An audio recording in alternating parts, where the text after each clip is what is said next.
Police report. Police report. Sa police report,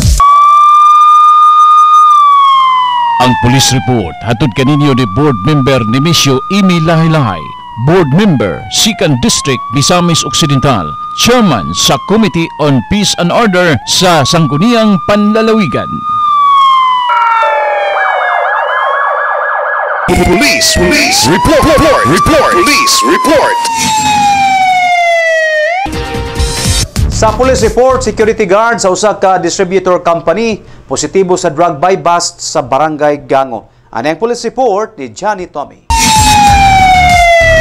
Nagpositibo sa gitoang Shabu ang usa ka 35 anyos nga security guard sa gihimong drug buy bust operation sa Purok Size, Barangay Gango, Usami City, alas 10 sa buntag, Oktubre 14. Ang operasyon gipanguluhan sa mga operatiba sa Usami City Police Station.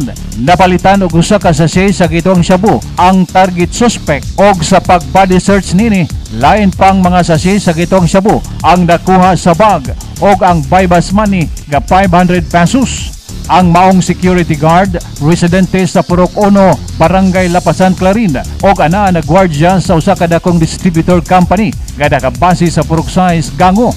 Ana sa kustudiya sa Usami CPS ang suspect o giproseso na ang mga dokumento alang sa pag-aatubangong kaso. Samtang sa laing police report, 42 anyos nagpositibo sa drug buy bust operation sa Barangay Sentro Napo, Tudela.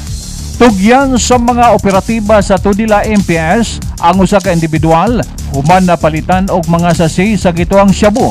Alas 8 kapin kulang niadtong gabi sa Oktubre 15 sa Barangay Sentro Napo, Tudela. Duha ka sachet sa gitoang Shabu ang napalit sa usa ka pulis nga nagtakubang parokyano gikan sa maong target suspect. Sa pag-body search nini, lain pang usa ka sachet sa crystalline substance nga nakuha sa posisyon nini. Apil na ang buy bust money nga 1,000 pesos. Kabag sa Tudela MPS ang puwersa sa Sikan PMFC o PNP Regional Unit. Sa higayon nga mahimo ang standard operating procedure, labi na ang pagbasa sa Miranda rights, dalo na ang suspect sa Tudela MPS headquarters alang sa kustudiya. Alang sa police report, Johnny Tommy reporting. Ang police report hatod kaninyo ni board member Nemesio Imi Lahi-Lahi, board member 2nd District Misamis Occidental, chairman sa Committee on Peace and Order sa Sangguniang Panlalawigan.